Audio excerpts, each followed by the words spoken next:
Hello everyone, good evening to all of you. जैसा कि आप सभी ने थंबनेल में देख ही लिया होगा, आज हमारी ये डीएलएड फर्स्ट सेमेस्टर की आपके बाल विकास सब्जेक्ट की क्लास नंबर 7 स्टार्ट होने जा रही है। प्रीवियस वीडियोस में हमने वेरी शॉर्ट और ऑब्जेक्टिव सारे कवर कर लिए हैं। ठीक है, आज हम करेंगे लघु उत्तरीय प्रश्न स्टार्ट। तो जल्दी से जुड़ जाइए सभी, और सभी चैनल को सब्सक्राइब करिए ज़्यादा से ज़्यादा, ताकि मुझे भी मोटिवेशन मिल सके और मैं आपके लिए और ज़्यादा मेहनत करूँ। देखो, जब आप लोग रिस्पॉन्स नहीं देते हैं ना, तो बिल्कुल भी अच्छी फीलिंग नहीं आती है।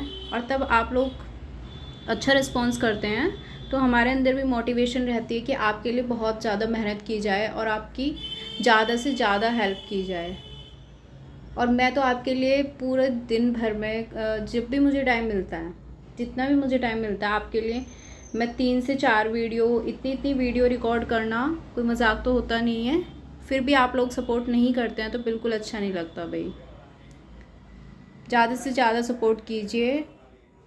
और अगर किसी ने चैनल को अभी सब्सक्राइब नहीं किया है तो भाई सब्सक्राइब कर लेना, आने वाली हर एक वीडियो की नोटिफिकेशन आपको तभी मिलेगी।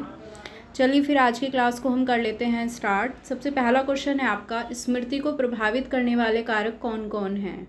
तो स्मृति क्या होती है? हमारी मेमोरी। हमेशा जैसे कि मैं बाइलिंगुअल बताती हूँ, लेकिन आपको इंग्लिश यूज़ नहीं करनी है। ठीक है, बाइलिंगुअल में इसलिए समझाती हूँ आपको क्योंकि कुछ बच्चे जो हैं वो इंग्लिश मीडियम के हैं, तो वो कनेक्ट नहीं कर पाते हैं चीज़ों को, तो उनके लिए समझने में ईजी रहता है फिर। तो स्मृति को प्रभावित करने वाले फैक्टर्स अफेक्टिंग मेमोरी, कौन कौन से हैं फैक्टर्स जो मेमोरी को अफेक्ट करते हैं? एक तो है प्रेरणा, मोटिवेशन। अगर आप अंदर से मोटिवेट रहेंगे तो आप उस चीज़ को ज़्यादा लंबे समय तक याद रखेंगे। दूसरा है रुचि या इंटरेस्ट। अगर किसी चीज़ में आपका सपोज दैट इंटरेस्ट है काफ़ी, तो उसको भी आप लंबे समय तक याद रखते हैं। और थर्ड है शांतिपूर्ण वातावरण। अगर आपके आसपास का जो वातावरण है वो बिल्कुल शांत है तो आप उस चीज़ को भी ज़्यादा फोकस करके और ज़्यादा लंबे टाइम तक याद रखते हैं। नेक्स्ट क्वेश्चन है क्वेश्चन नंबर 2, पर्यावरण कितने प्रकार का होता है? तो पर्यावरण होता है 2 प्रकार का, प्राकृतिक और सामाजिक पर्यावरण। देखो, ये जो आपका सब्जेक्ट है बाल विकास, स्कोरिंग सब्जेक्ट है 50 मार्क्स का। ठीक है, हाँ, आप इसमें अच्छा स्कोर कर सकते हैं। नेक्स्ट है क्वेश्चन नंबर 3, ध्यान से आपका क्या तात्पर्य है? ध्यान या फिर अवधान एक ही चीज़ है। ठीक है, दोनों एक ही टॉपिक है ये। ध्यान से आशय क्या है? ध्यान मन की वह प्रक्रिया है जिसमें व्यक्ति अपने मन को अधिक पदार्थों से हटाकर एक ही पदार्थ पर एकाग्र करता है। ध्यान रुचि पर आधारित होता है। जब किसी कार्य को ध्यान से किया जाता है तो उसका परिणाम भी अच्छा मिलता है। बिल्कुल, ये तो ऑब्वियस है कि अगर आप 10 चीज़ों में ध्यान न लगा के एक चीज़ में ध्यान लगाएंगे तो आपका जो रिज़ल्ट है वो 101% एक ना एक दिन आपको रिज़ल्ट उससे अच्छा मिलेगा। ठीक है, तो 10 चीज़ों में अपनी एनर्जी मत वेस्ट कीजिए, एक चीज़ के पीछे अपनी एनर्जी वेस्ट कीजिए। नेक्स्ट है फिर ध्यान के प्रकार। ध्यान के प्रकार 2 होते हैं, ऐच्छिक और अनैच्छिक। ठीक है, तो ऐच्छिक कौन सा होता है? जब हम अपनी इच्छा के अनुसार अपना ध्यान केंद्रित करते हैं किसी चीज़ पर। ठीक है, जिसमें हमारी इच्छा होती है, उसको हम बोलते हैं ऐच्छिक ध्यान। नेक्स्ट है फिर अनैच्छिक ध्यान। कौन सा होता है? जब बिना इच्छा से या जब हमारी मर्ज़ी नहीं होती किसी चीज़ को करने की, किसी वस्तु पर ध्यान केंद्रित किया जाता है अपनी इच्छा के बिना, तो उसको कहते हैं हम अनैच्छिक ध्यान। ठीक है, यह ध्यान अस्थायी होता है। अस्थायी तो अपने आप ही होगा क्योंकि जब आपका इंटरेस्ट ही नहीं है उस चीज़ में और आप उस पर क्या कर रहे हो, फोकस कर रहे हैं किसी के कहने से, तो वो क्या करेंगे, आप कितने ही लंबे समय तक याद रखेंगे उस चीज़ को, है ना, भूल जाएंगे उसको। नेक्स्ट है फिर ध्यान को प्रभावित करने वाले कारक। तो ध्यान को प्रभावित करने वाले कारक कौन कौन से हैं? सबसे पहला है उत्तेजना की नवीनता। नई वस्तुएं, नया खेल हमारा ध्यान आसानी से आकर्षित करते हैं। दूसरा है उत्तेजना की गति। गतिशील वस्तु पर ध्यान आसानी से चला जाता है, जैसे कि चलती हुई ट्रेन पर या कुछ अचानक से हो, है ना, सडन कोई इंसिडेंट हो जाए, उस पर आपका ध्यान बहुत जल्दी जाएगा। थर्ड है रुचि या इंटरेस्ट। जिन चीज़ों में हमारी रुचि होती है उस पर भी हमारा ध्यान जल्दी जाता है। ठीक है, जैसे कि सपोज दैट आपकी चॉइस का कोई गाना चल रहा है अच्छा सा, है ना, तो आप क्या करने लगते हैं, आप पढ़ते टाइम भी मतलब उसको गुनगुनाने लगेंगे, है ना। तो अपने इंटरेस्ट की चीज़ों में अलग ही ध्यान होता है बच्चों का। नेक्स्ट है क्वेश्चन नंबर 4, अल्पकालिक और दीर्घकालिक स्मृति में अंतर बताइए। तो अल्पकालिक कौन सी होती है, जैसे नाम से पता चल रहा है कि विषय और वस्तु की संचय क्षमता कम होती है, और दीर्घकालिक में विषय वस्तु की क्षमता जो है वो अधिक होती है। दूसरा पॉइंट है हमारा, उत्तेजनाओं को व्यक्ति शीघ्र भूल जाता है, और दीर्घकालिक में उत्तेजनाओं को व्यक्ति अधिक समय तक याद रखता है। नेक्स्ट क्वेश्चन है हमारा क्वेश्चन नंबर 5, बाल विकास से आप क्या समझते हैं?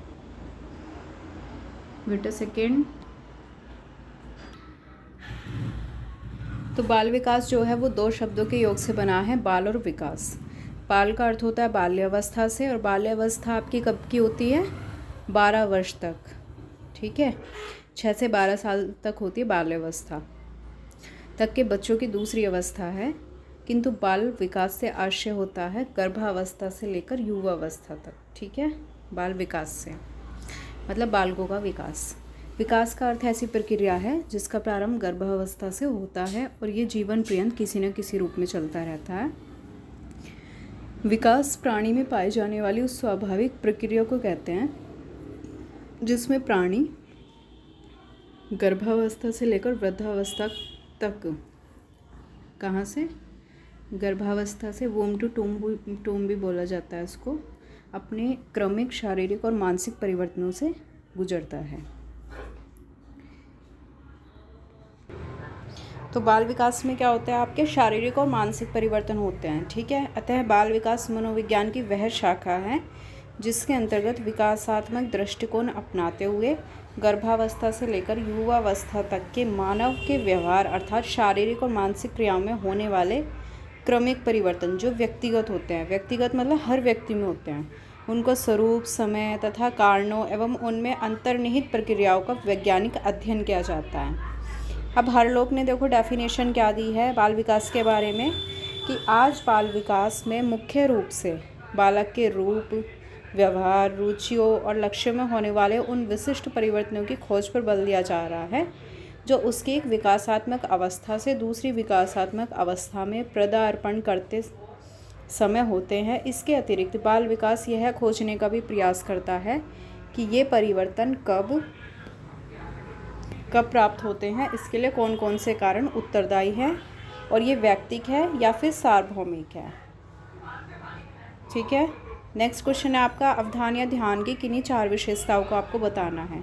तो एक तो क्या होता है, ध्यान रुचि पर आधारित है। बिल्कुल, अगर आपका किसी चीज़ में इंटरेस्ट होगा तो ऑटोमेटिकली आपका ध्यान उस तरफ जाएगा ज़रूर। दूसरा है, अवधान और रुचि एक सिक्के के 2 पहलू हैं। बिल्कुल सही बात है।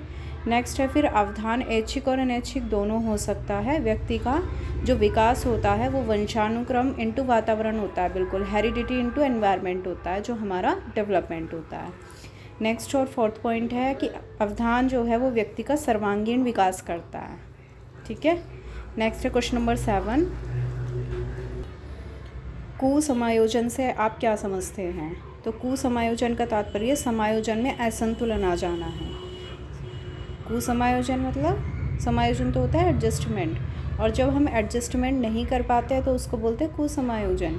गेट्स के अनुसार कुसमायोजन व्यक्ति और उसके वातावरण में असंतुलन का उल्लेख करता है।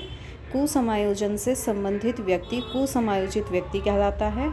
जो अपने काम को अपने परिवेश के अनुकूल नहीं बना पाता है, ऐसा व्यक्ति दुखी रहता है और समाज से कटा रहता है।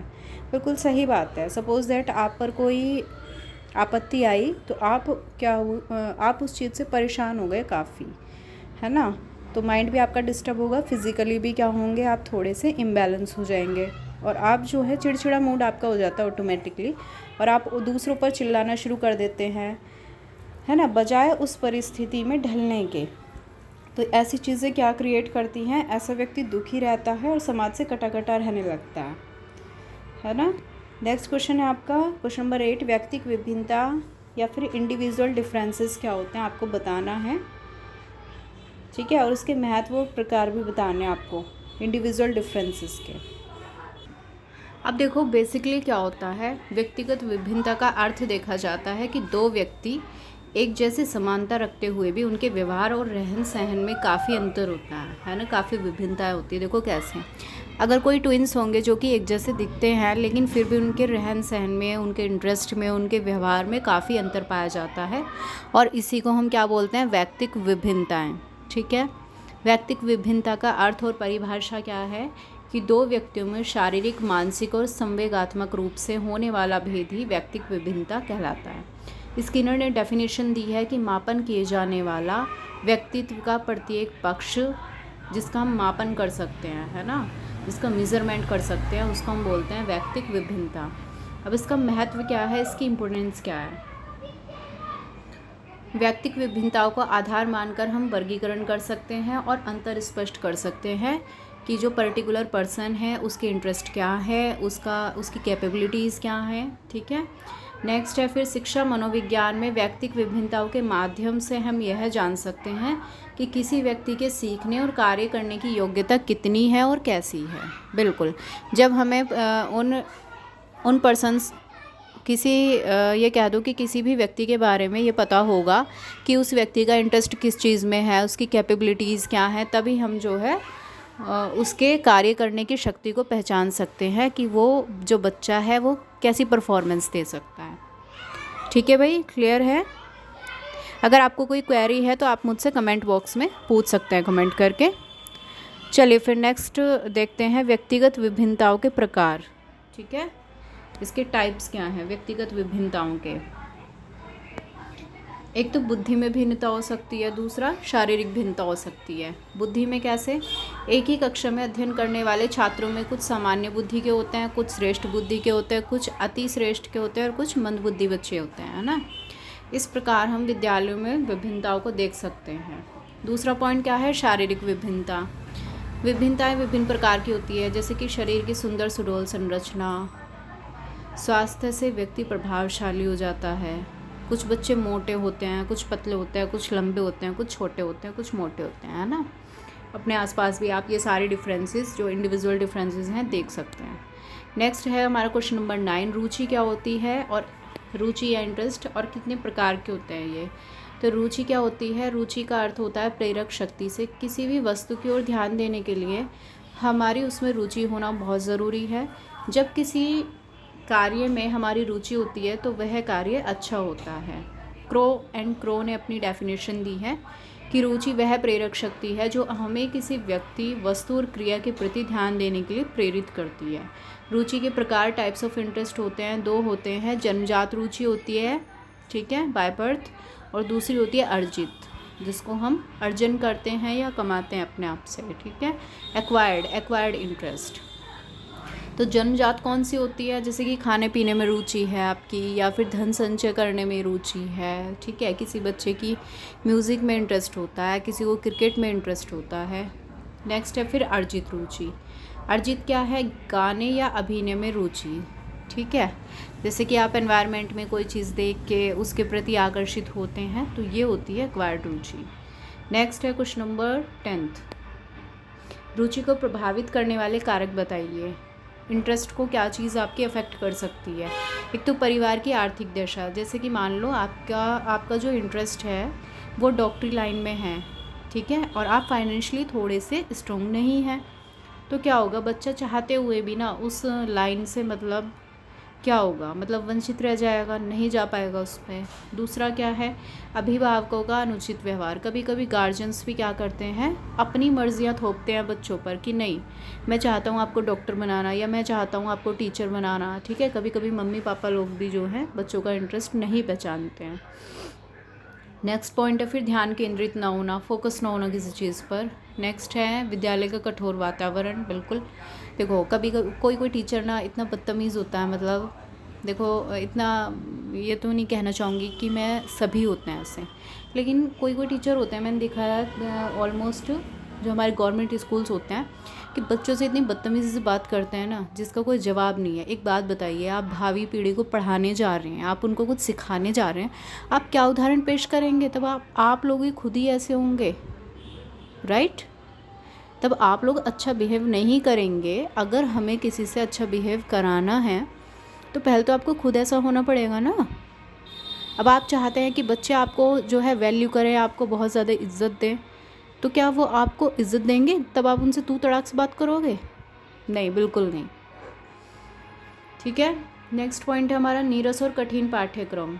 अगर कठिन पाठ्यक्रम मतलब जो हमारा करिकुलम है, जो हमारी बुक्स हैं, वो बच्चे के लेवल के अकॉर्डिंग नहीं है तो उससे भी क्या होता है, उसका इंटरेस्ट अफेक्ट होता है। नेक्स्ट और लास्ट पॉइंट है शिक्षकों का अनुचित व्यवहार, है ना। ये वही है, विद्यालय के कठोर वातावरण, शिक्षकों का अनुचित व्यवहार उसी में आ जाता है। नेक्स्ट फिर जीन पियाजे ब्रूनर ने बौद्धिक क्षमता को कितने भागों में विभाजित किया है। तो ये तो मोस्ट इम्पोर्टेंट क्वेश्चन है जीन पियाजे वाला, ठीक है। 101% आना है ये बिल्कुल। तो जीन पियाजे ने 4 विभागों में विभाजित किया है, इंद्रिय जनित गामक अवस्था, पूर्व संक्रियात्मक, मूर्त संक्रियात्मक और अमूर्त संक्रियात्मक अवस्था। और जो ब्रूनर का है, ब्रूनर ने 3 भागों में विभाजित किया है, ठीक है, बौद्धिक क्षमता को। एक तो है क्रियात्मक, दूसरा प्रतिबिंबात्मक और थर्ड है संकेतात्मक अवस्था। नेक्स्ट क्वेश्चन है केंद्रीय प्रवृत्ति का अर्थ बताइए। तो केंद्रीय प्रवृत्ति क्या होती है?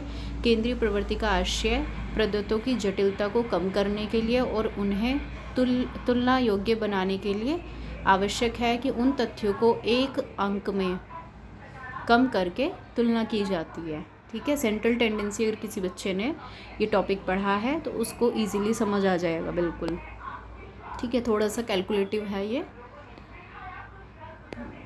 नेक्स्ट है आपका क्वेश्चन नंबर 13, अनुकरण द्वारा सीखने से आपका क्या आशय है। तो अनुकरण क्या होता है? सबसे पहला वर्ड तो अनुकरण क्या होता है?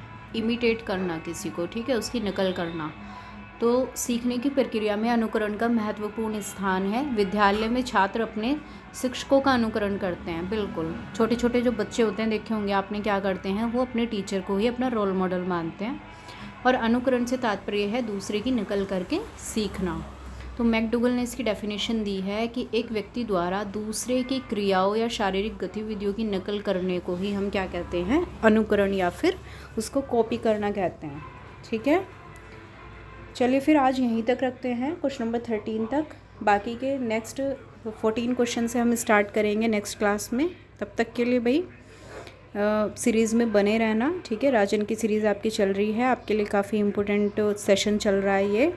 और सभी सब्सक्राइब ज़रूर कर लेना, सब्सक्राइब करना तो बिल्कुल मत भूलना। आने वाली हर एक वीडियो आपके लिए बहुत ज़्यादा इम्पोर्टेंट रहेगी, ठीक है भाई। चलिए फिर मिलते हैं नेक्स्ट क्लास में। Bye bye, thank you so much.